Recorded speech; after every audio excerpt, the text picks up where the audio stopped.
जय श्री कृष्ण। ओम नमो भगवते वासुदेवाय नमः। आप सुन रहे हैं पौराणिक अमृतवाणी द्वारा प्रसारित महाभारत कथा। कथा को सुनने के लिए हमारे चैनल को लाइक शेयर एंड सब्सक्राइब करें। आगे की कथा प्रारंभ करते हैं। आध्यात्म ज्ञान और उसके साधनों का वर्णन। सुखदेव जी ने कहा, भगवान आध्यात्म ज्ञान का विस्तार से वर्णन कीजिए। व्यास जी ने कहा, बेटा मैं आध्यात्म की व्याख्या करता हूँ, सुनो। पृथ्वी, जल, तेज, वायु और आकाश, ये पंच महाभूत संपूर्ण प्राणियों के शरीर में स्थित हैं। ये सर्वत्र एक से होने पर भी समुद्र की लहरों के समान प्रत्येक जीव में भिन्न भिन्न दिखाई देते हैं। संपूर्ण चराचर जगत पंचभूत में ही है। पंचभूतों से ही सबकी उत्पत्ति होती है, उन्हीं में सबका लय बताया गया है। सृष्टिकर्ता ब्रह्मा जी ने समस्त प्राणियों को उनके कर्मानुसार न्यूनाधिक रूप में पंच महाभूतों का सन्निवेश किया है। सुखदेव जी ने पूछा, पिताजी शरीर के अवयवों में जो न्यूनाधिक रूप में पंच महाभूतों का सन्निवेश हुआ है, उसकी पहचान कैसे हो सकती है? शरीर में इंद्रियां भी हैं और गुण भी। इनमें से कौन किस महाभूत के कार्य हैं, इसका ज्ञान कैसे हो सकता है? व्यास जी ने कहा, बेटा मैं इस विषय का क्रमशः प्रतिपादन करता हूँ, एकाग्रचित होकर सुनो। शब्द, श्रोतेंद्रिय और शरीर के संपूर्ण छिद्र आकाश से उत्पन्न हुए हैं। प्राण, चेष्टा और स्पर्श की उत्पत्ति वायु से हुई है। रूप, नेत्र, जठरानल, ये तीनों अग्नि के कार्य हैं। रस, रसना और स्नेह, ये जल के गुण हैं। गंध, नासिका और शरीर, ये भूमि के कार्य हैं। यह इंद्रियों सहित पांच भौतिक विकार बतलाया गया है। गुणों में स्पर्श वायु का, रस जल का, रूप तेज का, शब्द आकाश का और गंध भूमि का कार्य है। जैसे कछुआ अपने अंगों को फैलाकर सिकोड़ लेता है, उसी तरह बुद्धि संपूर्ण इंद्रियों को विषयों की ओर फैलाकर फिर समेट लेती है। बुद्धि ही गुणों का स्वरूप धारण करती है और मन सहित संपूर्ण इंद्रियां भी बुद्धि रूपी हैं। बुद्धि के अभाव में गुणों या इंद्रियों का अस्तित्व ही कहाँ है? मनुष्य के शरीर में पांच इंद्रियां हैं। छठा तत्व मन है, सातवां तत्व बुद्धि है, आठवां तत्व क्षेत्रज्ञ है। आंख देखने का काम करती है, मन संदेह करता है, बुद्धि उसका निश्चय करती है, किंतु क्षेत्रज्ञ उन सबका साक्षी कहलाता है। सत्व, रज और तम, ये तीनों गुण मन से ही उत्पन्न हुए हैं और सब प्राणियों में समान रूप से रहते हैं। उनकी पहचान उनके कार्यों द्वारा होती है। जब हर्ष, प्रमाद, आनंद, समता और स्वस्थ चित्तता का विकास हो तो सत्वगुण की वृद्धि समझनी चाहिए। अभिमान, असत्य भाषण, लोभ, मोह और असहनशीलता, ये रजोगुण के चिन्ह हैं। मोह, प्रमाद, निद्रा, आलस्य और अज्ञान, ये तमोगुण के कार्य हैं। सुखदेव, कर्म करने में तीन प्रकार से प्रेरणा मिलती है। पहले तो मन में नाना प्रकार के भाव उठते हैं, फिर बुद्धि निश्चय करती है, तत्पश्चात हृदय उनकी अनुकूलता और प्रतिकूलता का विचार करता है। इसके बाद कर्म में प्रवृत्ति होती है। इंद्रियों की अपेक्षा उनके विषय श्रेष्ठ है। विषयों से मन, मन से बुद्धि, बुद्धि से आत्मा श्रेष्ठ है। भिन्न भिन्न विषयों को ग्रहण करने के लिए बुद्धि ही विकृत होकर नाना रूप धारण करती है। वही जब सुनती है तो श्रोत्र कहलाती है और स्पर्श करते समय स्पर्श इंद्रिय के नाम से पुकारी जाती है। वही देखते समय दृष्टि और रसवादन करते समय रसना हो जाती है, तथा जब वह गंध को ग्रहण करती है उस समय घ्राण इंद्रिय कहलाती है। इस प्रकार बुद्धि के इन विकारों को ही इंद्रिय कहते हैं। मनुष्य जब किसी बात की इच्छा करता है तो उसकी बुद्धि मन के रूप में परिणत हो जाती है। नेत्र आदि इंद्रियां अलग अलग प्रतीत होने पर भी बुद्धि में ही स्थित है। इन सबको अपने अधीन रखना चाहिए, क्योंकि जब मनुष्य अपनी इंद्रियों को अच्छी तरह वश में कर लेता है तो जिस तरह दीपक के प्रकाश में किसी वस्तु का आकार स्पष्ट दिखाई देता है, उसी प्रकार ज्ञानालोक में आत्मा का साक्षात दर्शन होता है। जैसे अंधकार दूर हो जाने पर सबको प्रकाश दिखलाई देता है, उसी प्रकार अज्ञान का नाश होने पर ज्ञान स्वरूप आत्मा का साक्षात्कार होने लगता है। जैसे जलचर पक्षी जल में विचरता हुआ भी उससे लिप्त नहीं होता, उसी प्रकार मुक्त योगी संसार में रहकर भी उसके गुण दोषों से बचा रहता है। जो अपने पूर्वकृत कर्मों को त्याग करके सदा परमात्मा के चिंतन में ही लगा रहता है, वह संपूर्ण प्राणियों का आत्मा हो जाता है और विषयों में कभी आसक्त नहीं होता। गुण आत्मा को नहीं जानते, किंतु आत्मा उन्हें सदा जानती रहती है, क्योंकि वह गुणों का दृष्टा है। गुण और आत्मा में यही अंतर है। प्रकृति ही गुणों की सृष्टि करती है, आत्मा तो उदासीन की भांति अलग रहकर देखा करता है। जैसे मकड़ी अपने शरीर से तंतुओं की सृष्टि करती है, उसी प्रकार प्रकृति ही समस्त त्रिगुणात्मक पदार्थों की जननी है। किन्हीं का मत है कि तत्व ज्ञान से जब गुणों का नाश कर दिया जाता है तो वे फिर उत्पन्न नहीं होते, उनका सर्वथा बात हो जाता है, क्योंकि उनका कोई चिन्ह नहीं दिखाई देता। इस प्रकार वे भ्रम या अविद्या के निवारण के को ही मुक्ति मानते हैं। दूसरों के मत में त्रिविध दुखों का की आत्यंतिक निवृत्ति ही मोक्ष है। इन दोनों मतों पर अपनी बुद्धि के अनुसार विचार करके सिद्धांत का निश्चय करें और अपने महत्व स्वरूप में स्थित हो जाएं। आत्मा आदि अंत से रहित है, उसे जानकर मनुष्य हर्ष और क्रोध को त्याग दे और सदा मात्सर्य रहित होकर विचरे। हृदय की अविद्यामयी ग्रंथि को, जो बुद्धि के चिंता आदि धर्मों से सुदृढ़ हो रही है, काट कर शोक संदेह से रहित तथा सुखी हो जाए। जैसे तैरने की कला ना जानने वाले मनुष्य यदि भरी हुई नदी में कूद पड़ते हैं तो गोते खाते हुए दुख उठाते हैं, उसी प्रकार अज्ञानी मनुष्य संसार समुद्र में डूबकर कष्ट भोगते रहते हैं, किंतु जो तैरना जानते हैं वे जल में भी स्थल की ही भांति चलता है। उसी तरह ज्ञान स्वरूप आत्मा को प्राप्त हुआ तत्ववेत्ता पुरुष संसार सागर से पार हो जाता है। जो संपूर्ण प्राणियों के आवागमन को जानता है, उनकी विषम अवस्था पर विचार करता है, उसे परम शांति प्राप्त होती है। ब्राह्मण में इस ज्ञान को प्राप्त करने की सहज शक्ति होती है। मन और इंद्रियों का संयम तथा आत्मा का ज्ञान ये मोक्ष प्राप्ति के लिए पर्याप्त साधन है। शम और आत्मज्ञान से पुरुष अत्यंत शुद्ध बुद्ध हो जाता है। बुद्ध ज्ञानी का इसके सिवा और क्या लक्षण हो सकता है। बुद्धिमान मनुष्य इस आत्म तत्व को जानकर कृतार्थ हो जाते हैं। ज्ञानी पुरुषों को जो सनातन गति प्राप्त होती है, उससे बढ़कर उत्तम गति और किसी को नहीं मिलती।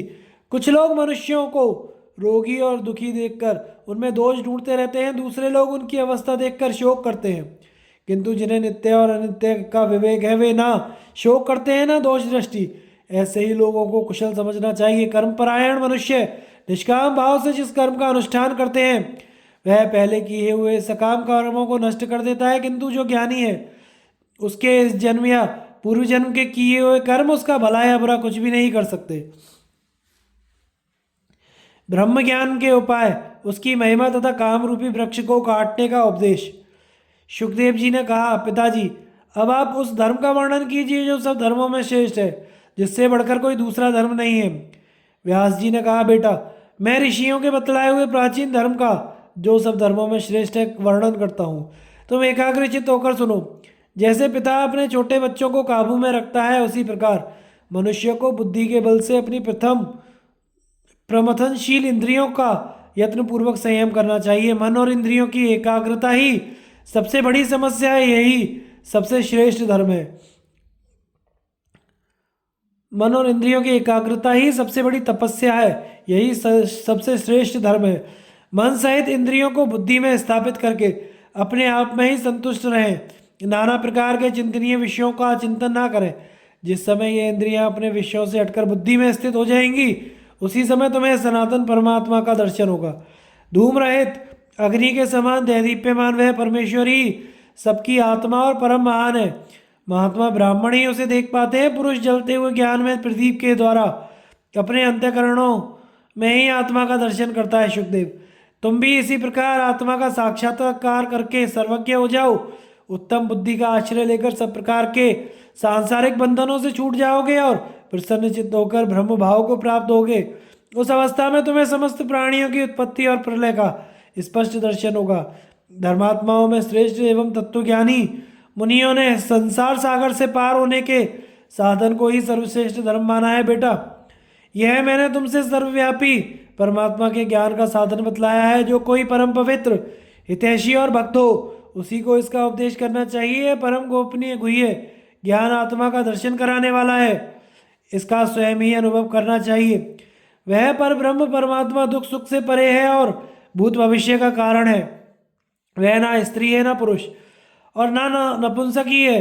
कोई स्त्री हो या पुरुष जो उस ब्रह्म को जान लेता है उसका संसार में पुनर्जन्म नहीं होता। मोक्ष की सिद्धि के लिए ही इस आत्मज्ञान रूपी धर्म का उपदेश किया जाता है। बेटा सब प्रकार के मतों ने इस विषयों का जैसा प्रतिपादन किया है उसके अनुकूल ही मैंने वर्णन किया है। गंध और रस आदि विषयों में राग द्वेष का ना होना, सुख की आसक्ति से दूर रहना और मान बढ़ाई यश तथा कीर्ति की इच्छा का त्याग करना, यही तत्वज्ञानी ब्राह्मण का आचार है। गुरु सेवा परायण होकर ब्रह्मचर्य के पालन पूर्वक संपूर्ण वेदों के पढ़ने और उनका ज्ञान प्राप्त कर लेने मात्र से ही कोई ब्राह्मण नहीं हो जाता। जो संपूर्ण प्राणियों को अपने कुटुंब की भांति समझकर उन पर दया करता है और सर्वज्ञ और सर्व वेदों का तत्वज्ञ होकर मृत्यु को अपने अधीन कर लेता है, वही सच्चा ब्राह्मण है।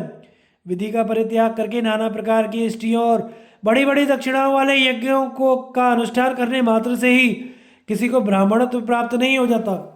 जिस समय वह दूसरे प्राणियों से नहीं डरता, दूसरे प्राणी उससे भयभीत नहीं होते, जब वह इच्छा और द्वेष का सर्वथा परित्याग कर देता है, उस समय उसे ब्रह्म भाव की प्राप्ति होती है। तभी वह वास्तव में ब्राह्मण कहलाने का अधिकारी होता है। जब मन, वाणी और शरीर से किसी भी प्रकार की बुराई करने का विचार ना उठे, उस समय मनुष्य ब्रह्म स्वरूप हो जाता है। जगत में कामना ही एकमात्र बंधन है, दूसरा नहीं। जो कामना के बंधन से छूट जाता है वह ब्रह्म भाव को प्राप्त हो जाता है। जो अनेकों नदियों से सदा भरा जाने पर कभी भी अपनी मर्यादा का त्याग नहीं करता, ऐसे समुद्र में जिस प्रकार संपूर्ण जलाकार समा जाते हैं उसे विचलित नहीं कर पाते, उसी प्रकार संपूर्ण भोग जिस स्थित प्रज्ञा पुरुष में कोई विकार उत्पन्न किए बिना ही प्रवेश कर जाते हैं, वही परम शांति को प्राप्त होता है। भोगों को चाहने वाले नहीं। वेद का सार है सत्य, सत्य का सार है इंद्रियों का संयम, और उसका सार है दान, और दान का सार है तपस्या, तपस्या का सार है त्याग, त्याग का सार है सुख, सुख का सार है स्वर्ग, और स्वर्ग का सार है मनोनिग्रह। मनुष्य को संतोष पूर्वक रहकर शांति के उत्तम उपाय सतगुण को अपनाने की इच्छा करनी चाहिए।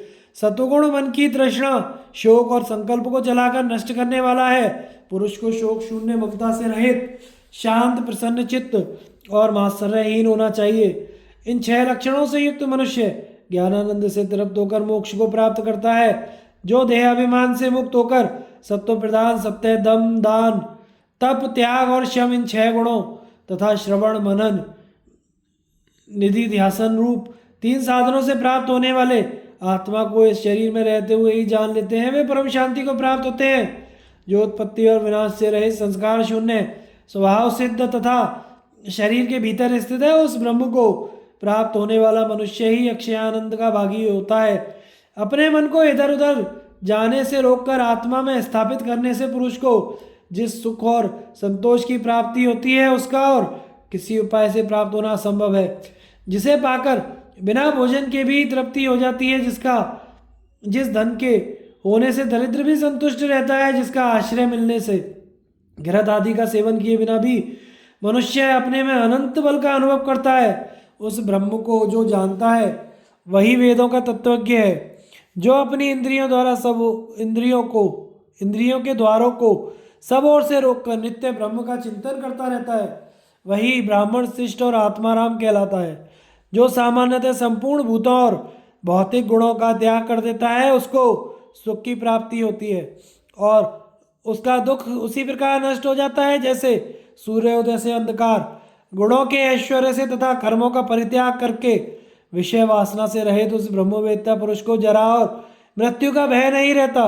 जब संपूर्ण आसक्तियों से छूटकर मनुष्य समता में स्थित रहता है, उस समय इस शरीर में रहकर भी इंद्रियों और उनके विषयों की पहुंच के बाहर हो जाता है। इस प्रकार जो कार्यमयी प्रकृति की सीमा को लांघकर कारण ब्रह्म में स्थित होता है, वह ज्ञानी परम पद को प्राप्त हो जाता है। उसे पुनः इस संसार में जन्म नहीं लेना पड़ता। मनुष्य की हृदय भूमि में मोह रूपी बीज से उत्पन्न हुआ एक अद्भुत वृक्ष है, उसका नाम है काम। क्रोध और अभिमान उसके स्कंद है, काम करने की इच्छा उसका थाला है और अज्ञान उसकी जड़ है। प्रमाद के जल से वह सींचा जाता है, असूया उसके पत्ते हैं तथा पूर्व जन्म में किए हुए पाप उसके सार भाग हैं। शोक उसकी शाखा है, मोह और चिंता डालियां और भय उसके अंकुर हैं। उसमें तृष्णा रूपी लताएं लिपटी हुई हैं। लोभी मनुष्य लोहे की जंजीरों के समान वासना के बंधनों में बंधकर उस वृक्ष को चारों ओर से घेर कर खड़े हैं और उसके फल का आस्वादन करना चाहते हैं। जो वासना के बंधन से मुक्त होकर उस काम वृक्ष को काट डालता है, वही सांसारिक सुख दुखों को त्याग कर उनके घेरे से बाहर हो पाता है। परंतु जो मूर्ख फल के लोभ से उस वृक्ष पर चढ़ता है, वह विष की गोली खाए हुए रोगी की तरह मारा जाता है। उस काम वृक्ष की जड़ें बहुत दूर तक फैली हुई हैं। कोई विद्वान पुरुष ही ज्ञान के प्रभाव से समता रूप शस्त्र के द्वारा उसको बलपूर्वक काटते हैं। इस प्रकार जो कामनाओं को बंधन रूप समझकर उन्हें निवृत्त करने के उपाय जानता है, वह संपूर्ण दुखों से मुक्त हो जाता है। पंचभूतों के गुणों का वर्णन तथा धर्म का प्रतिपादन। भीष्म जी कहते हैं, युधिष्ठिर, प्रज्वलित अग्नि के समान तेजस्वी भगवान व्यास जी ने अपने पुत्र शुकदेव को पहले जिस प्रकार भूतों के गुणों का प्रतिपादन किया था, उसे मैं फिर तुम्हें बतला रहा हूँ, सुनो। स्थिरता, भारीपन, कठिनता, बीज को अंकुरित करने की शक्ति, गंध को ग्रहण करने की शक्ति, मोटापन, संघात, आश्रय देना, सहनशीलता और धारण शक्ति, ये सब पृथ्वी के गुण हैं। शीतलता, रस, क्लेद, गीला होना, द्रवत्व, पिघलना, स्नेह, चिकनाहट, सौम्य भाव, जिव्या, टपकना, बर्फ आदि के रूप में जमना और पार्थिव पदार्थों को पकाना, ये जल के गुण हैं। दुर्दर्श होना, जलना, तपाना, परिपाक, प्रकाश, शोक, राग, शीघ्र गमन, तीक्ष्णता और लपटों का ऊपर की ओर जाना, ये अग्नि के गुण हैं। स्पर्श, वागींद्रिय का स्थान, चलने में स्वतंत्रता, बल, शीघ्रगामिता, शरीर के मल को बाहर निकालना, उत्क्षेपण आदि कर्म, श्वास प्रश्वास आदि की क्रिया, प्राण तथा जन्म और मरण, ये वायु के गुण हैं। शब्द, व्यापकता, छिद्र होना, किसी स्थूल पदार्थ का आश्रय न होना, स्वयं किसी दूसरे आधार पर ना रहना, अव्यक्तता, रूप और स्पर्श से रहित होना, निर्विकारता, अप्रतिघात और भूतत्व, ये आकाश के गुण हैं। पंच महाभूतों के 50 गुण बताए गए हैं। धैर्य, तर्क वितर्क में कुशल, स्मरण, भ्रांति, कल्पना, क्षमा, शुभ संकल्प, अशुभ संकल्प और चंचलता, ये मन के 9 गुण हैं। इष्ट और अनिष्ट वृत्तियों का नाश करना, उत्साह और चित्र को एकाग्र करना, संदेह और निश्चय, ये 5 बुद्धि के गुण हैं। युधिष्ठिर ने पूछा, पितामह, प्राय सब लोगों को धर्म के विषय में संशय बना रहता है, इसलिए पूछता हूँ, धर्म का स्वरूप क्या है, उसकी उत्पत्ति कहाँ से हुई? इस लोक में सुख पाने के लिए जो कर्म किया जाता है वही धर्म है, या परलोक में कल्याण होने के लिए जो कुछ काम किया जाता है वह उसे धर्म कहते हैं, अथवा लोक परलोक दोनों को सुधारने के लिए किया जाने वाला कर्म ही धर्म कहलाता है। भीष्म जी ने कहा, युधिष्ठिर, वेद, स्मृति और सदाचार, ये 3 धर्म का ज्ञान कराने वाले हैं। कुछ विद्वान अर्थ को भी धर्म का परिचायक मानते हैं। शास्त्रों में जो अनुकूल कार्य बतलाए गए हैं, परवर्ती मनुष्य उनका अपनी बुद्धि से निश्चय करके पालन करते हैं। लोक व्यवहार का निर्वाह करने के लिए ही धर्म की मर्यादा स्थापित की गई है। धर्म करने से इस लोक और परलोक में भी सुख मिलता है। जो धर्म का आश्रय ग्रहण नहीं करता वह पाप में प्रवृत्त होकर उसके दुख रूप फल का भागी होता है। सत्य बोलना शुभ कर्म है, सत्य से बढ़कर कोई दूसरा कार्य नहीं है। सत्य ने ही सबको धारण कर रखा है और सत्य में ही सब कुछ प्रतिष्ठित है। भयंकर कर्म करने वाले पापी भी पृथक पृथक सत्य की शपथ खाकर आपस में द्रोह और विवाद नहीं करते, किंतु सत्य का आश्रय लेकर अपने अपने कर्मों में प्रवृत्त होते हैं। यदि वे आपस की सच्ची प्रतिज्ञा को भंग कर दें तो निस्संदेह परस्पर लड़कर नष्ट हो जाएं। दूसरों का धन नहीं चुराना चाहिए, यही सनातन धर्म है। कुछ बलवान लोग बल के घमंड में नास्तिकता का आश्रय लेकर धर्म को दुर्बलों का चलाया हुआ मानते हैं, किंतु जब भाग्यवश वे भी दुर्बल हो जाते हैं तो उन्हें अपनी रक्षा के लिए धर्म का ही सहारा लेना अच्छा जान पड़ता है। संसार में कोई भी सबसे बढ़कर बलवान या सुखी नहीं होता, इसलिए तुम्हें कभी अपने मन में कुटिलता का विचार नहीं लाना चाहिए। जो किसी का कुछ बिगाड़ नहीं करता उसे चोर, बदमाश अथवा राजा से कभी भय नहीं होता। सदाचारी मनुष्य सदा निर्भय रहता है। गांव में आए हुए हिरण की तरह चोर सबसे डरता रहता है। वह अनेकों बार दूसरों के साथ जैसा अत्याचार कर चुका है, दूसरों को भी वैसा ही अत्याचारी समझता है, किंतु जिसका स्वभाव शुद्ध है और उसे कहीं और कोई खटका नहीं रहता, वह सदा प्रसन्न रहता है और किसी दूसरे से अपने अनिष्ट की आशंका नहीं करता।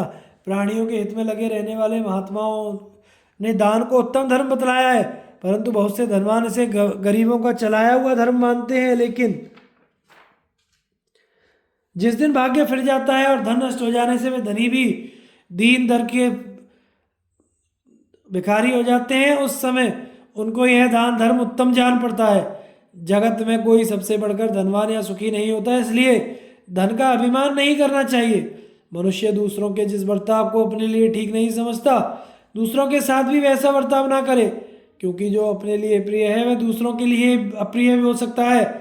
जो स्वयं दूसरे की स्त्री के साथ व्यभिचार करता है और वह और किसी को वही कर्म करता देख उसके विरुद्ध क्या कह सकता है? उसे दूसरे को दुराचारी कहने का कोई अधिकार नहीं है। किंतु वह मनुष्य यदि अपनी स्त्री के साथ दूसरे पुरुष को आसक्त पा जाए तो उसे बर्दाश्त नहीं कर सकता, ऐसा मेरा विश्वास है। जो स्वयं जीवित रहना चाहता हो उसे दूसरे के प्राण लेने का क्या अधिकार है? मनुष्य अपने लिए जो सुख सुविधा चाहता है वही वही दूसरे को भी मिले, ऐसा विचार कर अपने उपयोग से जितना धन बच जाए उसे गरीबों को बांट देना चाहिए। इसलिए विधाता ने धन की वृद्धि के लिए कुसीत वृत्ति का प्रचार किया है, जिस सन्मार्ग पर चलने से देवताओं के दर्शन होते हैं उसी पर सदा चलना चाहिए। यदि धन की आय अधिक हो तो यज्ञ दान आदि शुभ कर्मों में लगे रहना अच्छा है। सबको सुख पहुंचाने से जो कुछ प्राप्त होता है उसे धर्म माना गया है। इसी तरह दूसरों को दुख देना अधर्म है। युधिष्ठिर, मैंने संक्षेप से धर्म और अधर्म का लक्षण बताया है। विधाता ने पूर्व काल में सत्पुरुषों के जिस उत्तम आचरण का विधान किया है वह विश्व के कल्याणकारी भावनाओं से युक्त है और उसे धर्म के सूक्ष्म स्वरूप का ज्ञान होता है। युधिष्ठिर का धर्म विषयक प्रश्न और भीष्म जी का उसके उत्तर में जाजली तथा तुलाधार वैश्य का संवाद सुनाना। युधिष्ठिर ने कहा, दादाजी, आपने जिस वेद प्रतिपादित सूक्ष्म धर्म का वर्णन किया है उसका मुझे भी कुछ कुछ ज्ञान है। मैं उसे अनुमान से भी कह सकता हूँ, किंतु मुझे अभी कुछ पूछना बाकी रह गया है, उसका भी समाधान कीजिए। आपके कथन अनुसार सत्पुरुषों का आचरण धर्म है और जो धर्माचरण करते हैं वही सत्पुरुष हैं। ऐसी दशा में अन्योनाश्रय दोष पड़ने के कारण लक्ष्य और लक्षण का ठीक ठीक विवेक नहीं हो पाता। फिर सदाचार धर्म का लक्षण कैसे हो सकता है? शास्त्र वेदताओं ने धर्म में वेद को ही प्रमाण बताया है, किंतु हमने सुना है कि युग युग में वेदों का ह्रास होता है, अर्थात धर्म के संबंध में जो वेदों का निश्चय है वह प्रत्येक युग में बदलता रहता है। सतयुग के धर्म कुछ और हैं और त्रेता द्वापर और कलयुग के कुछ और। मनुष्य की शक्ति के अनुसार युग धर्मों की व्यवस्था की गई है। इस प्रकार वैदिक धर्मों का समय समय पर परिवर्तन होता रहता है, तो वेद के वचन को सत्य कहना लोक रंजन के सिवा और क्या है? वेदों से ही स्मृतियाँ निकली हैं और उनका सर्वत्र प्रचार है। यदि संपूर्ण वेद प्रमाणिक हो तो स्मृतियाँ भी प्रमाणिक हो सकती हैं, किंतु जब अपनी ही अंगभूत स्मृतियों के साथ वेद का विरोध हो तो उसे प्रमाणभूत शास्त्र कैसे माना जा सकता है? धर्म का स्वरूप हम जाने ना जाने, दूसरों के बताने पर भी उसे समझ ना सके, किंतु इतना स्पष्ट रूप से कहा जा सकता है कि धर्म छुरे की धार से भी सूक्ष्म और पर्वत से भी अधिक भारी है। गौ के पानी पीने के लिए बने हुए पौंसलों का तथा खेत की क्यारियों में जल पहुंचाने के लिए बनी हुई नालियों का जल जैसे शीघ्र सूख जाता है, उसी प्रकार वैदिक और स्मार्त सनातन धर्म धीरे धीरे क्षीण होकर कली के अंत में बिल्कुल दिखाई नहीं देता, क्योंकि उस समय बहुत से दुष्ट भी कामना से, दूसरों के कहने से तथा अन्य अन्य कारणों से भी व्यर्थ धर्माचरण का ढोंग किया करते हैं और मूर्ख लोग इसी को धर्म मानते हैं। यही नहीं, वे साधु पुरुषों के सच्चे धर्म का प्रलाप बताते हैं। उसका आचरण करने वाले सत्पुरुषों को पागल कहकर उनकी हंसी उड़ाया करते हैं। भीष्म जी ने कहा, युधिष्ठिर, इस विषय में तुलाधार वैश्य का जाजली ऋषि के साथ जो धर्म विषयक संवाद हुआ था उसी प्राचीन इतिहास का उदाहरण दिया जाता है। जाजली नाम के एक ब्राह्मण थे जो सदा वन में रहा करते थे। उन्हें अपने तपोबल से संपूर्ण लोगों को देखने की शक्ति प्राप्त हो गई थी। युधिष्ठिर ने पूछा, पितामह, जाजली ने पूर्व काल में कौन सा दुष्कर तप किया था जिससे उन्हें उत्तम सिद्धि प्राप्त हुई? भीष्म ने कहा, बेटा, जाजली मुनि बड़ी कठोर तपस्या में प्रवृत्त हुए थे। वे प्रतिदिन प्रातः काल और संध्या के समय स्नान करके अग्निहोत्र करते तथा वानप्रस्थ के नियमों का पालन करते हुए सदा स्वाध्याय में लगे रहते। वन में रहकर तप करते हुए वे वर्षा के दिनों में खुले आकाश के नीचे सोते, हेमंत ऋतु में पानी के भीतर बैठा करते। इस तरह गर्मी के महीनों में कड़ी धूप और लू का कष्ट सहते थे, जिस पर सोने में दूसरों को महान कष्ट हो सकता है। ऐसा बिछौनों के ऊपर जमीन पर ही सोया करते थे। जब आकाश से मूसलाधार वृष्टि होती उस समय अपने मस्तक पर जल की धारा का आघात सहते रहते थे। इससे उनके सिर के बाल बराबर भीगे रहने के कारण उलझकर जटा में परिणत हो गए। एक बार वे महान तपस्वी मुनि निराहार रहकर केवल वायु का भक्षण करते हुए काष्ठ की भांति अविचल भाव से खड़े हो घोर तपस्या में प्रवृत्त हुए। उस समय उन्हें कोई ठूंठ समझकर एक चिड़िया के जोड़े ने उनकी जटाओं में अपने रहने का घोंसला बना लिया। महर्षि बड़े दयालु थे, इसलिए उन्होंने चिड़िया को तिनकों से घोंसला बनाते देखकर भी उन्हें हटाया नहीं। जब जरा भी वे हिले डुले नहीं, तब दोनों पक्षी विश्वास जम जाने के कारण बड़े सुख से वहां रहने लगे। धीरे धीरे वर्षा के 4 महीने बीत गए और शरद ऋतु का आगमन हुआ। उस समय काम से मोहित होकर उन गौरैयों ने परस्पर समागम किया और समय आने पर महर्षि के मस्तक पर ही अंडे दिए। इस बात को जानकर भी वे तेजस्वी मुनि हिले डुले नहीं और अपने स्थान पर ही खड़े रहे, क्योंकि उनका मन सदा धर्म में ही लगा रहता था। गौरैयों का जोड़ा प्रतिदिन चारा चुगने के लिए इधर उधर जाता और फिर लौटकर बेठक के वहां रहता। मुनि के मस्तक पर निवास पाकर वे दोनों बड़े प्रसन्न थे। कुछ दिनों में जब अंडे परिपुष्ट हुए तो उन्हें फोड़कर बच्चे बाहर निकले। वे भी वहीं रहकर बढ़ने लगे। इतने पर भी मुनि अटल भाव से खड़े ही रहे। थोड़े दिनों बाद बच्चों के पर निकल आए। यह जानकर जाजली को बड़ा हर्ष हुआ। अब वे बच्चे भी इधर उधर उड़ने लगे। दिन में चुगने के लिए चले जाते, शाम को पुनः उसी घोंसले में लौट आते। यह देखकर भी मुनि कभी हिलते डुलते नहीं थे। अब माँ बाप ने उन बच्चों की देख रेख छोड़ दी। वे अकेले ही बाहर आने जाने लगे। दिन को जाते और शाम को पुनः बसेरा लेने के लिए वहीं चले आते। कभी कभी ऐसा होता कि वे चिड़िए 5-5 दिनों तक बाहर रहकर छठे दिन अपने घोंसलों में आते, किंतु उस समय भी मुनि उन्हें स्थिर भाव से ही खड़े दिखाई देते। एक बार वे पक्षी उड़ने के बाद 1 महीने तक नहीं लौटे, पर जाजली मुनि ज्यों के त्यों खड़े रहे। तदनंतर जब उनका कुछ भी पता न चला तो मुनि को बड़ा आश्चर्य हुआ। वे अपने को सिद्ध मानने लगे और इस बात का उन्हें गर्व भी हो गया। फिर नदी के तट पर जाकर उन्होंने स्नान किया। अग्नि में होम करने के पश्चात सूर्य के उदय होने पर उनका उपस्थान किया। अपने मस्तक पर चिड़ियों के पैदा होने और बढ़ने की आदिम बातें याद करके वे अपने को महान धर्मात्मा समझने लगे और आकाश की ओर देखकर बोल उठे, मैंने धर्म को प्राप्त कर लिया। इतने में आकाशवाणी हुई, जाजली तुम धर्म में तुलाधार की बराबरी नहीं कर सकते। काशीपुर में तुलाधार नाम के एक महाबुद्धिमान वैश्य रहते हैं जो बहुत बड़े धर्मात्मा हैं, किंतु वे भी ऐसी बात नहीं कह सकते जैसी आज तुम कह रहे हो। आकाशवाणी सुनकर जाजली को बड़ा अमर्ष हुआ।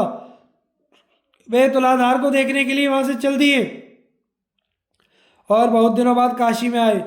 वहां पहुंचकर उन्होंने तुलाधार को सौदा बेचते देखा। महात्मा तुलाधार भी जाजली को देखते ही उठ खड़े हुए और आगे बढ़कर बड़ी प्रसन्नता के साथ उन्होंने ब्राह्मण का स्वागत सत्कार किया। तुलाधार बोले, विप्रवर आप मेरे पास आ रहे हैं, ये बात मुझे मालूम हो गई थी। अब मेरी बात सुनिए। आपने समुद्र के तट पर एक वन में रहकर बड़ी भारी तपस्या की है। उसमें सिद्धि प्राप्त होने के बाद आपके मस्तक पर चिड़ियों के बच्चे पैदा हुए और आपने उनकी भली भांति रक्षा की। जब उनके पर निकल आए तो वे उड़कर इधर उधर चले गए। तब अपने को धर्मात्मा समझकर आपको बड़ा गर्व हो गया। उसी समय मेरे विषय में आकाशवाणी हुई और उसे सुनकर अमर्ष में भरे हुए आप मेरे पास आए। विप्रवर आज्ञा दीजिए, मैं आपका कौन सा प्रिय कार्य करूं। भीष्म जी कहते हैं, बुद्धिमान तुलाधार के इस प्रकार कहने पर जब करने वालों में श्रेष्ठ जाजली बोले, वैश्यवर तुम तो सब प्रकार के रस गंध वनस्पति औषधि मूल और फल आदि बेचा करते हो। तुम्हें ऐसा ज्ञान और धर्म में निष्ठा रखने वाली बुद्धि कैसे प्राप्त हुई, ये सब बातें बताओ। तुलाधार ने कहा, मुनिवर मैं परम प्राचीन और सबका हित करने वाले सनातन धर्म को उसके गूढ़ रहस्यों सहित जानता हूँ। किसी भी प्राणी से द्रोह ना करके जीविका चलाना श्रेष्ठ धर्म माना गया है। मैं उसी धर्म के अनुसार जीवन निर्वाह करता हूँ। काठ और घास फूस से छाकर मैंने अपने रहने के लिए घर बनाया है। अलक्त पद्दंक तुंग काष्ठ चंदन आदि गंध तथा और भी छोटी बड़ी वस्तुओं का विक्रय करता हूँ। मेरे यहाँ तरह तरह के रसों का की भी बिक्री होती है। मदिरा नहीं बेची जाती है। सब चीज़ें मैं दूसरों से यहाँ खरीद कर बेचता हूँ, स्वयं तैयार नहीं करता। माल बेचने में किसी प्रकार की ठगी या छलकपट से काम नहीं लेता। जो सब जीवों का सहृदय होता है और मन वाणी तथा कर्म से सबके हित में लगा रहता है, वही वास्तव में धर्म को जानता है। मैं ना किसी से मेल जोल बढ़ाता हूँ, ना विरोध करता हूँ। मेरा ना कहीं राग है ना द्वेष। संपूर्ण प्राणियों के प्रति मेरे मन में एक सा भाव है। यही मेरा व्रत है। मेरी तराजू सबके लिए बराबर तौलती है। मैं दूसरों के कार्यों की निंदा या स्तुति नहीं करता। मिट्टी के ढेले, पत्थर और सोने में भेद नहीं मानता। जैसे वृद्ध, रोगी और दुर्बल मनुष्य विषय भोगों की स्पृहा नहीं रखते, उसी प्रकार मेरे मन में भी उन्हें प्राप्त करने की इच्छा नहीं होती। जिस समय पुरुषों को दूसरों से भय नहीं होता, दूसरे भी उससे भय नहीं मानते। जब वह किसी से द्वेष या किसी वस्तु की इच्छा नहीं करता, किसी भी प्राणी के प्रति उसके मन में विचार नहीं उठते, उस समय वह ब्रह्म को प्राप्त होता है। जैसे मौत के मुख में पड़ने से सबको भय होता है, उसी प्रकार जिसके नाम से सब लोग थरथर कांपते हैं तथा जो कटु वचन बोलने वाला और दंड देने में कठोर है, ऐसे पुरुष को महान भय का सामना करना पड़ता है। जो वृद्ध हैं, पुत्र और पौत्रों से युक्त हैं, शास्त्र के अनुसार आचरण करते हैं और किसी भी जीव की हिंसा नहीं करते, उन महात्माओं के वर्ताव के अनुसार मैं भी चलता हूँ। बुद्धिमान मनुष्य सदाचार का पालन करने से शीघ्र ही धर्म के रहस्य को जान लेता है। नदी की धारा में बहते हुए तिनके और काष्ठ आदि का कभी कभी दूसरे दूसरे तिनकों और काष्ठों का संयोग हो जाया करता है। यह संयोग दैवेच्छा से ही होता है, जानबूझकर नहीं किया जाता। इसी प्रकार संसार के प्राणियों का भी परस्पर संयोग वियोग होता रहता है, जिससे जगत का कोई भी प्राणी कभी किसी प्रकार किंचित भी भय नहीं मानता। उस पुरुष को संपूर्ण भूतों से अभय प्राप्त होता है। जैसे नदी के तीर पर आकर कोलाहल करने वाले मनुष्य के डर से सब जलचर जीव पानी के भीतर छिप जाते हैं, तथा जिस प्रकार भेड़ियों को देखकर सभी थर्रा उठते हैं, उसी प्रकार जिससे सब लोग डरते हो उसको भी दूसरों से डरना पड़ता है। इस अभेदान रूप धर्म का प्रयत्न पूर्वक पालन करना उचित है। जो इसको आचरण में लाता है वह सहायवान, द्रव्यवान और सौभाग्यशाली तथा परलोक में कल्याण का भागी होता है। अतः जो अभेदान देने में समर्थ होते हैं उन्हें ही विद्वान पुरुष श्रेष्ठ बतलाते हैं। उनमें से जो क्षणभंगुर विषयों की इच्छा वाले हैं वे तो कीर्ति और मान बढ़ाई के लिए अभेदान व्रत का पालन करते हैं, किंतु जो चतुर हैं वे ब्रह्म की प्राप्ति के लिए उसका आश्रय लेते हैं। तप, यज्ञ, ज्ञान तथा ज्ञानोपदेश के द्वारा जो जो फल प्राप्त होता है वह सब केवल अभेदान से ही मिल सकता है। जो संपूर्ण जीवों को अभय की दक्षिणा देता है वह मानो समस्त यज्ञों का अनुष्ठान कर लेता है तथा उसे भी सब ओर से अभेदान मिल जाता है। अहिंसा से बढ़कर कोई दूसरा धर्म नहीं है। जो सब प्राणियों को अपना ही शरीर समझता है तथा सबको आत्मभाव से देखता है वह ब्रह्म स्वरूप हो जाता है। उसे किसी विशेष स्थान की प्राप्ति नहीं होती। देवता भी उसकी गति का पता नहीं पाते। विप्रवर, जीवों को यह अभेदान देना सब दानों में उत्तम है। मैं आपसे यह सत्य कह रहा हूं, इस पर विश्वास कीजिए। धर्म का तत्व अत्यंत सूक्ष्म है, कोई भी धर्म निष्फल नहीं होता। स्वर्ग या ब्रह्म की प्राप्ति के लिए ही धर्म की व्याख्या की गई है।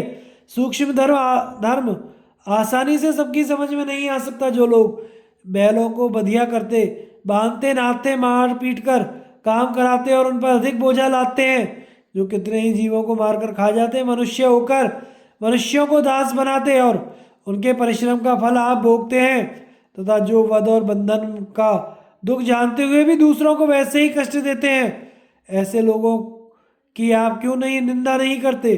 मुझे ही क्यों निंदनीय समझते हैं? मैं तो अपनी जीविका का ही कार्य कर रहा हूँ। 5 इंद्रियों वाले समस्त प्राणियों में सूरज, चंद्रमा, वायु, ब्रह्मा, प्राण, यज्ञ, यमराज आदि देवताओं का निवास है। फिर भी उन्हें जीते जी बेचकर जो लोग जीविका चलाते हैं वे निंदा के पात्र क्यों नहीं है? बकरा अग्नि का, भेड़ वरुण का, घोड़ा सूर्य का और पृथ्वी विराट का रूप है तथा गाय और बछड़े चंद्रमा के स्वरूप हैं। इनको बेचने से कल्याण की प्राप्ति नहीं होती। मैं तो तेल, घी, शहद और औषधियों की बिक्री करता हूँ, इसमें क्या हानि है? बहुत से मनुष्य तो दंश और मच्छरों से रहित देश में पैदा हुए और सुख से पले हुए पशुओं को भी उनकी माताओं से अलग करके ऐसे देशों में ले जाते हैं जहाँ दंश, मच्छर और कीचड़ की अधिकता होती है। वहाँ उन पर भारी बोझ लाद कर उन्हें अनुचित रूप से कष्ट पहुँचाते हैं। इस अवस्था में उन बेचारे पशुओं को बड़ा दुख होता है। मैं तो इसमें भ्रूण हत्या से भी बढ़कर पाप समझता हूँ। श्रुति में गौ को अघन्य, अवध्य कहा गया है। फिर कौन उसे मारने का विचार करेगा। जो पुरुष गाय और बैलों को मारता है वह महान पाप करता है। इस तरह के अमंगलकारी और भयंकर आचार इस जगत में बहुत से प्रचलित हैं। अमुक बात प्राचीन काल से चली आ रही है, यही सोचकर आप उसकी बुराइयों पर ध्यान नहीं देते। परिणाम पर विचार करके ही किसी भी धर्म को स्वीकार करना चाहिए। लोगों की देखा देखी करना अच्छा नहीं है। अब मैं अपने बर्ताव के संबंध में कुछ निवेदन कर रहा हूँ, उसे सुनिए। जो मुझे मारता है तथा जो मेरी प्रशंसा करता है वे दोनों ही मेरे लिए बराबर हैं। मैं उनमें से किसी को भी प्रिय और अप्रिय नहीं मानता। बुद्धिमान पुरुष ऐसे ही धर्म की प्रशंसा करते हैं, यही युक्ति संगत है। यति भी इसी का सेवन करते हैं तथा धर्मात्मा मनुष्य अच्छी तरह विचार कर सदा इसी धर्म का अनुष्ठान किया करते हैं। जाजली को तुलाधार तथा पक्षियों का उपदेश। जाजली ने कहा, वणिक महोदय, तुम्हारे हाथ में तराजू लेकर सौदा तोलते हुए जिस धर्म का उपदेश करते हो उससे तो स्वर्ग का दरवाजा ही बंद हो जाएगा तथा प्राणियों की जीविका ही रुक जाएगी। तुम्हें मालूम होना चाहिए कि अन्न और पशुओं से ही मनुष्यों का जीवन निर्वाह होता है। पशुओं द्वारा उत्पन्न किए हुए अन्न से ही यज्ञ आदि कर्म संपन्न होते हैं। तुम्हारी बातें तो नास्तिकों की सी हो रही हैं। पशुओं के कष्ट का ख्याल करके यदि कृषि और वृत्तियों का ही त्याग कर दिया जाए तो संसार का जीवन ही समाप्त हो जाएगा। तुलाधार ने कहा, ब्राह्मण, दूसरों को कष्ट दिए बिना जिस प्रकार जीवन निर्वाह करना चाहिए वह उपाय मैं बता रहा हूँ, सुनिए। आप मुझे नास्तिक बता रहे हैं, पर मैं नास्तिक नहीं हूँ, ना यज्ञ की निंदा ही करता हूँ। यज्ञ उत्तम कर्म है, किंतु उसके स्वरूप को ठीक ठीक जानने वाले लोग दुर्लभ हैं। ब्राह्मणों के लिए जिस यज्ञ का विधान है उसको मैं प्रणाम करता हूँ तथा उस यज्ञ को जानने वाले ब्राह्मणों के चरणों में भी शीश झुकाता हूँ। खेद है कि इस समय ब्राह्मण लोग अपने यज्ञ का परित्याग करके क्षत्रियोचित यज्ञों के अनुष्ठान में प्रवृत्त हो रहे हैं। धन कमाने के प्रयत्न में लगे हुए बहुत से लोभी और नास्तिक पुरुषों ने वैदिक वचनों का तात्पर्य ना समझकर सत्य से प्रतीत होने वाले मिथ्या यज्ञों का प्रचार कर दिया है। शुभ कर्म के द्वारा जिस अवश्य का संग्रह किया जाता है उसी के होम से देवता प्रसन्न होते हैं। शास्त्र के कथनानुसार नमस्कार, स्वाध्याय और अन्य रूप भविष्य के द्वारा देवताओं की पूजा हो सकती है। जो लोग कामना के वशीभूत होकर यज्ञ करते, तालाब खुदवाते तथा बगीचे लगवाते हैं, उनसे उन्हीं की तरह कामना रखने वाली संतान उत्पन्न होती है। लोभी की संतान लोभी, समदर्शी की संतान समदर्शी। यजमान और ऋतु स्वयं जैसे होते हैं, उनकी प्रजा भी वैसी ही होती है। जिस प्रकार आकाश से निर्मल जल की वर्षा होती है, उसी प्रकार शुद्ध भाव से की हुई यज्ञ से योग्य प्रजा उत्पन्न होती है। विप्रवर, अग्नि में डाली हुई आहुति सूर्यमंडल में पहुंचती है। सूर्य के जल से वृष्टि होती है, वृष्टि से अन्न उपजता है और अन्न से संपूर्ण प्रजा जन्म और जीवन धारण करती है। पहले के लोग कर्तव्य पालन की दृष्टि से यज्ञ याग आदि में प्रवृत्त होते थे, मन में कोई कामना नहीं रखते थे, इसीलिए उनकी संपूर्ण कामनाएं स्वतः ही पूर्ण हो जाती थी। पृथ्वी से बिना जोते ही काफी अन्न पैदा होता था। जगत की भलाई के लिए उनके शुभ संकल्प से ही वृक्ष और लताओं में फल फूल लगते थे। वे यज्ञ तो करते थे, पर अपने को उसका कोई फल मिलता है इसका विचार भी नहीं करते थे। जो मनुष्य यज्ञ से कोई फल मिलेगा या नहीं ऐसा संदेह लेकर यज्ञ में प्रवृत्त होते हैं, वे धन चाहने वाले धूर्त, लोभी और दुष्ट हैं। ऐसे लोगों को अपने अशुभ कर्म के कारण पापियों को मिलने वाले लोकों में जाना पड़ता है। जो प्रमाणभूत वेद को अपने को तर्क से अप्रमाणिक बता करने का दुस्साहस करता है वह मूर्ख और पापात्मा है। उसे भी पापियों के लोगों की ही प्राप्ति होती है, किंतु जो करने योग्य कर्मों को नित्य कर्म समझता है उसे कभी उसका पालन न होने पर भयभीत हो जाता है। जिसकी दृष्टि में ऋत्विक, भविष्य मंत्र और अग्नि आदि सब कुछ भ्रम ही है, जो कभी अपने में कर्तापन का अभिमान नहीं करता, वही सच्चा ब्राह्मण है। प्राचीन काल के ब्राह्मण सत्यवादी, इंद्रिय संयमी, परम पुरुषार्थ की प्राप्ति के लिए उत्सुक रहने वाले थे। उनकी धन पाने की प्यास बुझ गई थी। वे त्यागी, ईर्ष्या रहित, देह और आत्मा का तत्व जानने वाले थे। आत्मयज्ञ में स्थित तथा प्रणव के जप में तत्पर रहने वाले थे। स्वयं संतुष्ट रहकर दूसरों को भी संतोष देते थे। ब्रह्म सर्वात्मक है, संपूर्ण देवता उसी के स्वरूप है। वह ब्रह्मवेत्ता के भीतर स्थित होता है, इसलिए उसके तृप्त होने पर संपूर्ण देवता तृप्त हो जाते हैं। जैसे कि सब प्रकार के रसों से तृप्त मनुष्य को कुछ भी नहीं भाता, उसी प्रकार जो ज्ञानानंद से परिपूर्ण है उसे सदा तृप्ति बनी रहती है। वह विषय सुखों को प्राप्त करना नहीं चाहता। जिनका धर्म ही आधार है, जो धर्म में ही सुख मानते हैं तथा जिन्होंने संपूर्ण कर्तव्य और अकर्तव्य का निश्चय कर लिया है, वे ज्ञानी पुरुष ही परमात्मा के स्वरूप को ठीक ठीक जान पाते हैं। भवसागर से पार उतरने की इच्छा रखने वाले ज्ञान विज्ञान संपन्न महात्मा लोग अत्यंत पवित्र और पुण्य आत्माओं से सेवित ब्रह्मलोकों को प्राप्त होते हैं, जहाँ जाकर किसी को शोक नहीं करना पड़ता, जहाँ से गिरने का डर नहीं रहता, जहाँ किसी तरह की पीड़ा या व्यथा नहीं होती। वे सात्विक महापुरुष स्वर्ग ही नहीं चाहते, यश और धन के लिए यज्ञ नहीं करते तथा सत्पुरुषों के मार्ग का अवलंबन करते हैं।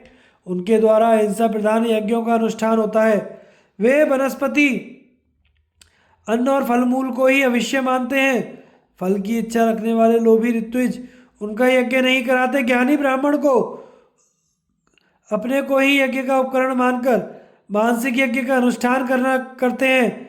जिन्होंने कर्म का त्याग कर दिया है, वे भी लोक संग्रह के लिए मानसिक यज्ञ में प्रवृत्त रहते हैं।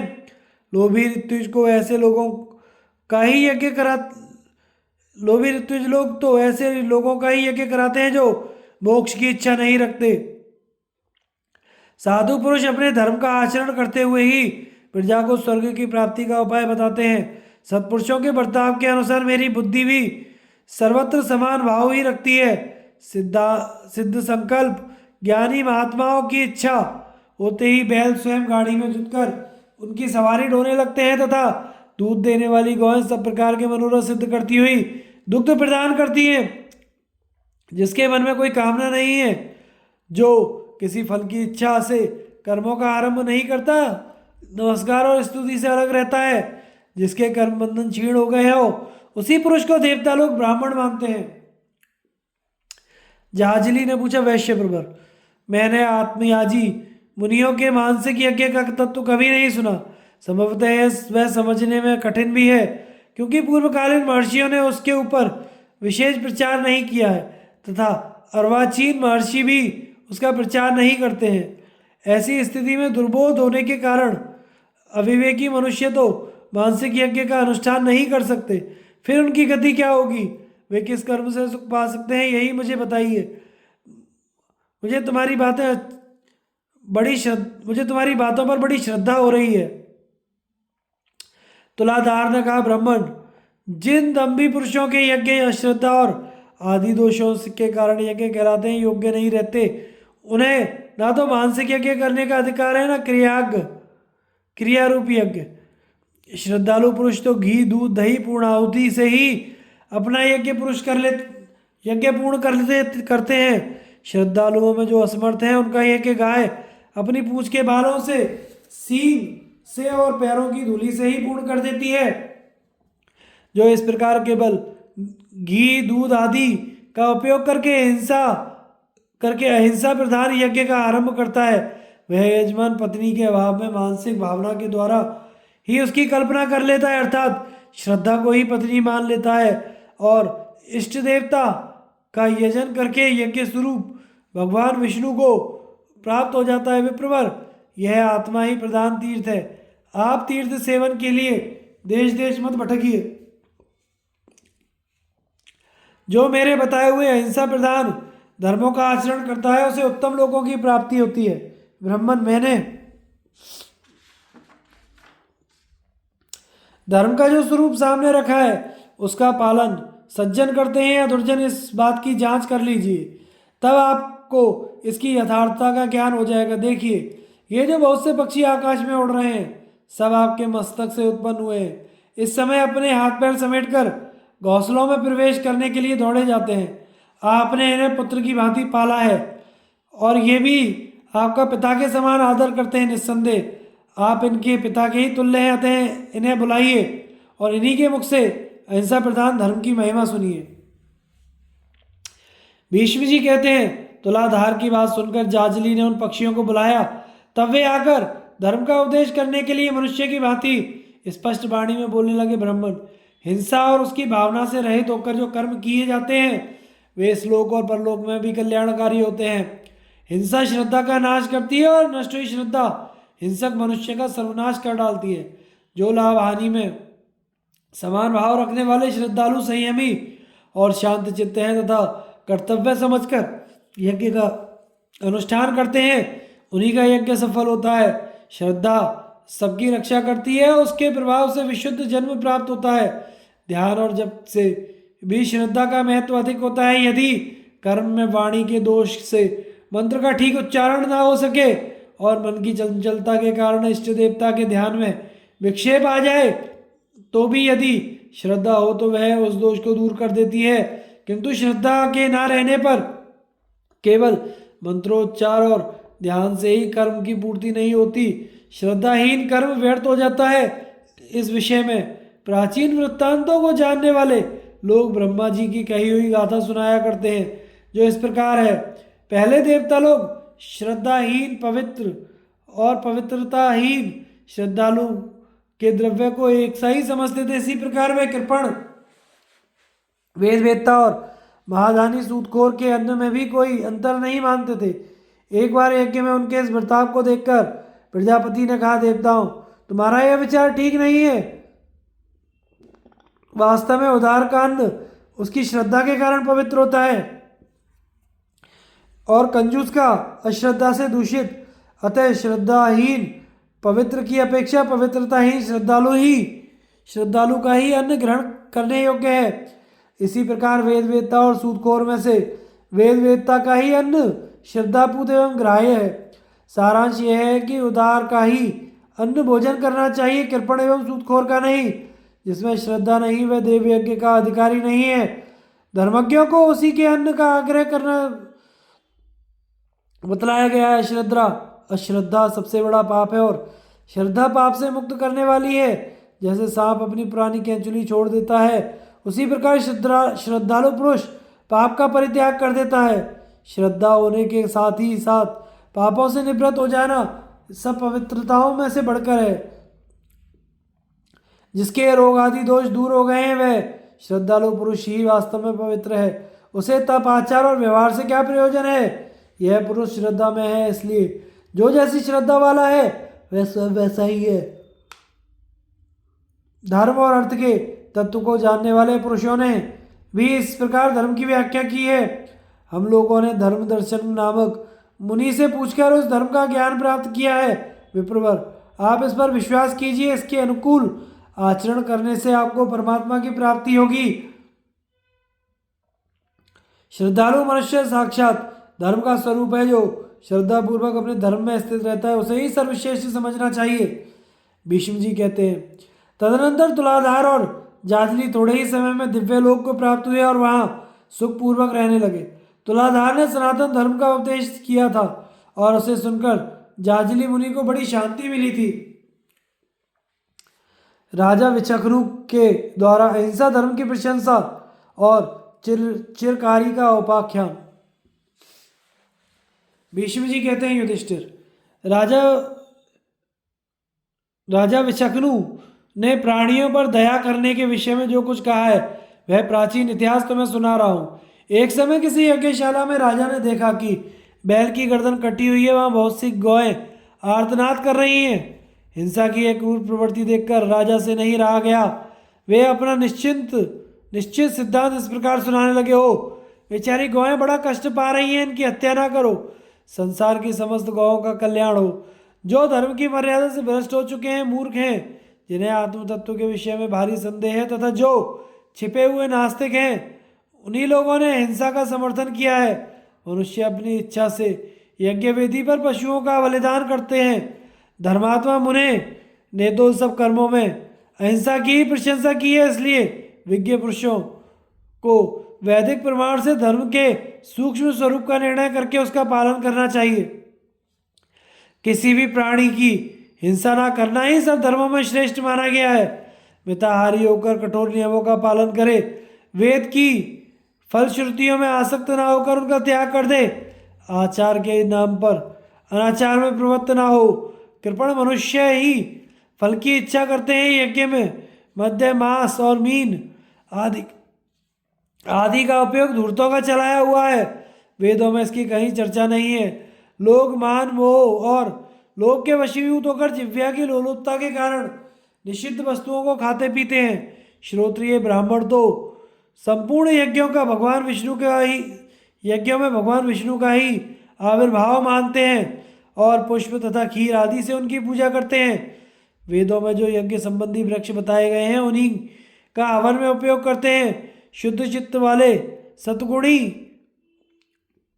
पुरुष अपनी विशुद्ध भावना से प्रक्षेण प्रोक्षण आदि के द्वारा संस्कार करके जिस भविष्य को तैयार करते हैं वही देवताओं को अर्पण करने के योग्य होता है। युधिष्ठिर ने पूछा, पिता में आप मेरे परम गुरु हैं, कृपया बतलाइए यदि कभी गुरुजनों को के आग्रह से कोई कठिन कार्य करने का अवसर उपस्थित हो जाए उस समय उसे शीघ्र कर डालना चाहिए या विलंब करके उस कार्य की परीक्षा करनी चाहिए।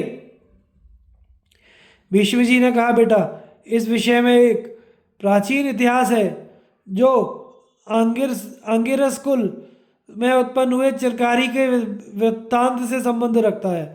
कहते हैं महर्षि गौतम के एक चिरकारी नाम वाला पुत्र था जो बड़ा बुद्धिमान था। वह चिरकाल तक जागता और सोता था, किसी भी कार्य पर बहुत देर तक विचार करता था और तथा चिर विलंब के बाद ही काम पूरा करता था। इसलिए सब लोग उसे चिरकारी कहने लगे। जो दूर तक की बात नहीं सोच सकते ऐसे मंद बुद्धि मनुष्य उसे आलसी नासमझ कहते थे। एक दिन गौतम ने अपनी स्त्री का व्यभिचार देखकर बड़ा कोप किया और अपने दूसरे पुत्रों को आज्ञा देकर चिरकारी से कहा, बेटा तू अपनी इस पापनी माता को मार डाल। बिना विचारे ही यह आज्ञा देकर महर्षि गौतम वन में चले गए। चिरकारी हाँ करके अपने स्वभाव के अनुसार बहुत देर तक उस पर विचार करता रहा। उसने सोचा, क्या उपाय करूं जिससे पिता की आज्ञा का पालन भी हो जाए और माता का वध भी ना हो। धर्म के बहाने यह मुझ पर बड़ा भारी संकट आ पड़ा। भला अन्य असाधु पुरुषों की भांति मैं भी इसमें डूबने का साहस कैसे करूं। पिता की आज्ञा का पालन परम धर्म है और साथ ही माता की रक्षा करना भी अपना प्रधान धर्म है। पुत्र तो पिता और माता दोनों के ही अधीन होता है, अतः क्या करूं जिससे मेरा ही धर्म मुझे कष्ट में न डाले।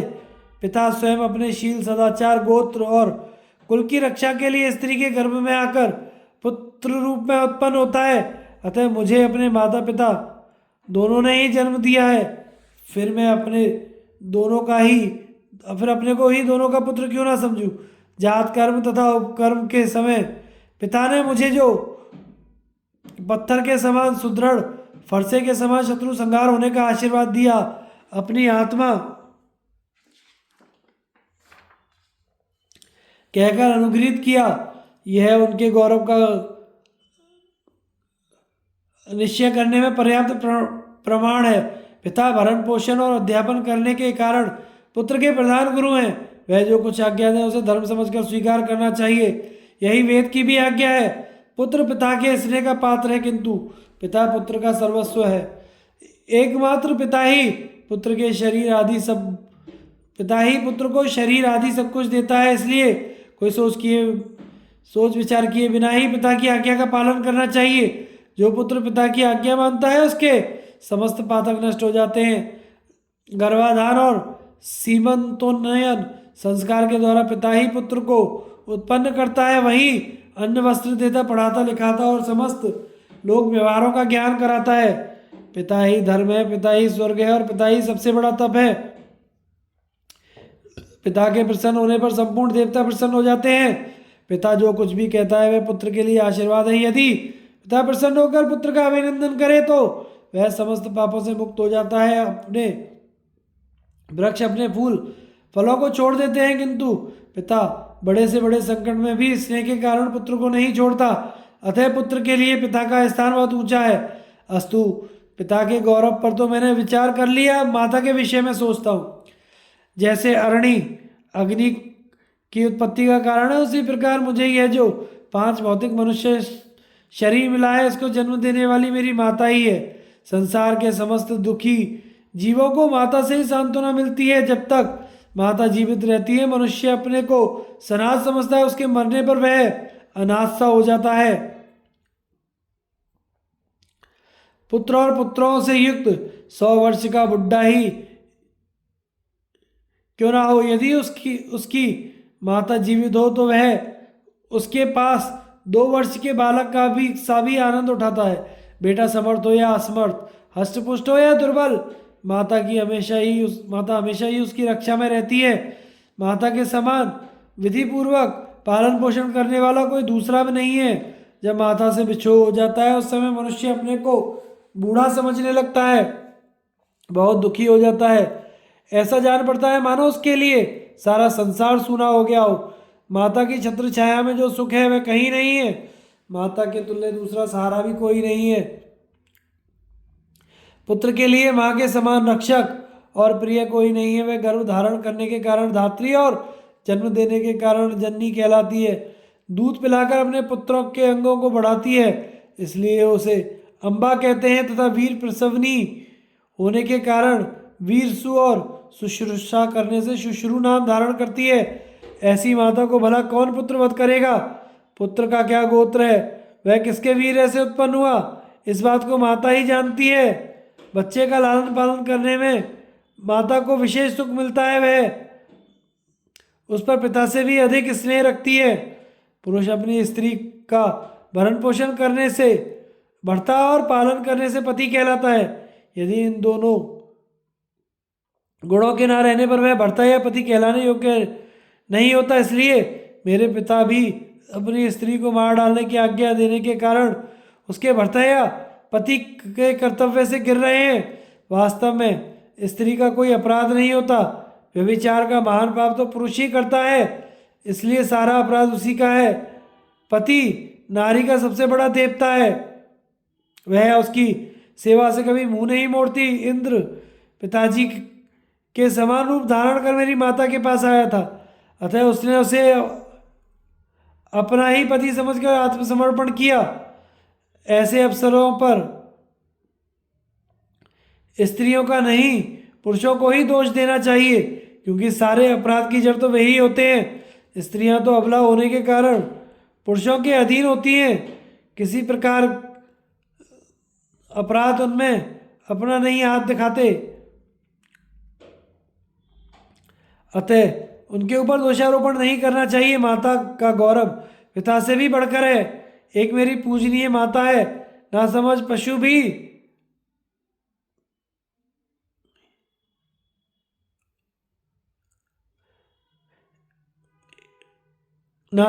भी स्त्री और माता को अवध्य मानते हैं। फिर मैं समझदार होकर उसका वध कैसे करूं? विलंब करने के कारण का स्वभाव होने के कारण चिरकारी इस प्रकार बहुत देर तक सोचता विचारता रहा। इतने में उसके पिता वन से लौटे। उस समय उन्हें बड़ा पश्चाताप हो रहा था। वे शोक के आंसू बहाते हुए मनी मन कह रहे थे, ओ त्रिभुवन का स्वामी इंद्र ब्राह्मण का वेश बनाकर मेरे आश्रम पर आया था। मैंने मीठी बातों से उसे सांत्वना दी और स्वागत के पश्चात अर्धे पादे निवेदन करके उसका विधिवत पूजन किया। इस प्रकार जब मैंने ही उसे अपने घर में आश्रय दिया और उसने अपनी विषय लोलुपता के कारण ऐसा निंदा कर्म कर डाला, तो इसमें बेचारी मेरी स्त्री का क्या अपराध है? हाय, ईर्ष्या के कारण मेरा चित्त चंचल हो गया था, इसीलिए मैं पाप के समुद्र में डूब गया। वह पतिव्रता मेरे दुख में हाथ बटाने वाली थी और भार्य होने के कारण मुझसे भरण पोषण पाने की अधिकारिणी थी, किंतु मैंने उसकी हत्या करा डाली। अब कौन इस पाप से मेरा उद्धार करेगा?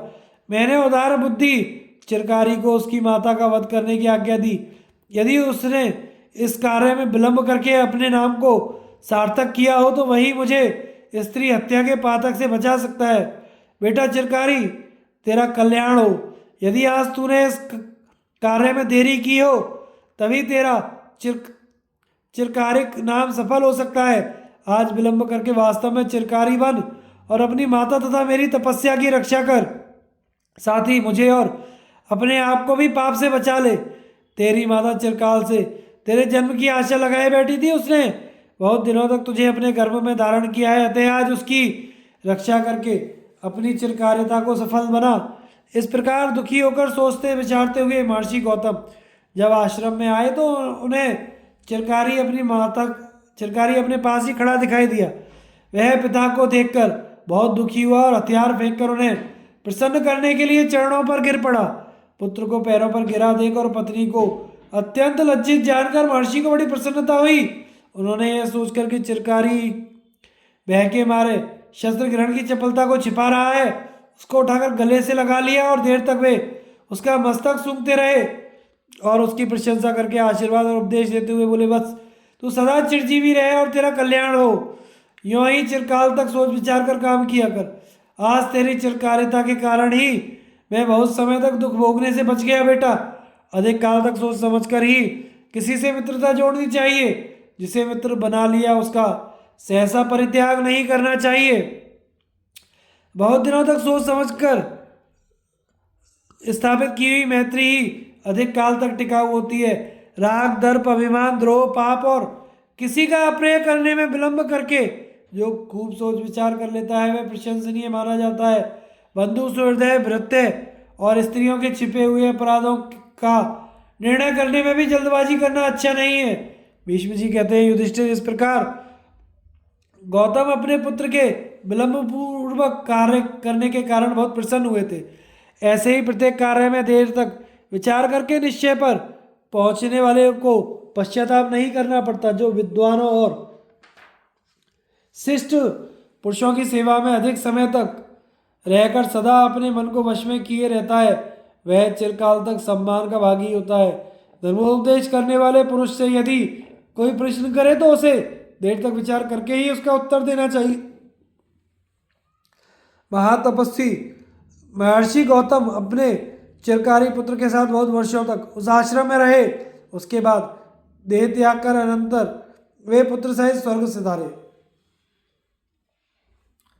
इससे आगे की कथा का प्रसारण हम अगले भाग में करेंगे। हमारे चैनल को लाइक, शेयर और सब्सक्राइब करें। धन्यवाद।